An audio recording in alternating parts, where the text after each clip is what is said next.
Hi guys, welcome back to my channel. Today we're going to make marshmallow cream banana pudding bar cake. This is an original recipe. Hope you enjoy. Let's show you how to do it next. Okay, we're going to use 2 1/4 cups of flour. I used the whole wheat pastry flour. And then 1 teaspoon of baking soda and 1 teaspoon of baking powder. We're going to put that all into a bowl, and then we're going to add in this. I use these little cups, but it's a 1/2 cup applesauce. And then 1 tablespoon of lemon juice. We're just going to pour it right in there.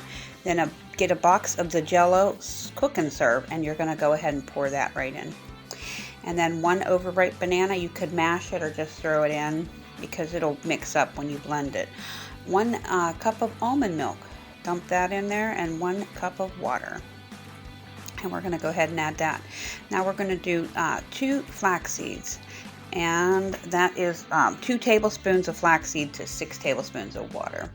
Then we're going to do 1/4 cup of crushed walnuts, and we're going to mix this real well with our whisk. And then we're going to pour it into a prepared baking dish with parchment paper. And we're going to bake that for 350 degrees oven. And oh, I forgot to tell you how long. Let me look at my recipe. 42 minutes total. Okay, there it is, right there. And then that's what it looks like. That's what the cake looks like when it comes out. It's a little thin, small. I mean, it's not like a big cake. That's why it's a bar cake.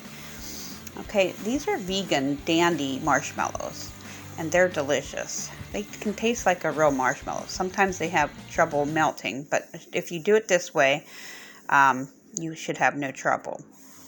We're just going to put it in there, and we're going to stir it for 30 seconds and then 9 seconds more, and you just keep stirring it and it'll melt. And then we're going to go ahead and add in our ingredients. So it's the applesauce. We're going to put that in there, and then we're going to go ahead and add a tablespoon of powdered sugar, 2 tablespoons of almond milk, 1/2 teaspoon of vanilla, and then we're just going to keep stirring and melting as you would. Now once it's cool, then we're going to go ahead and ice it. And then use your pizza cutter for straight lines. You know, there's what the inside looks like. Okay guys, hope you enjoy this recipe. Stay tuned for more.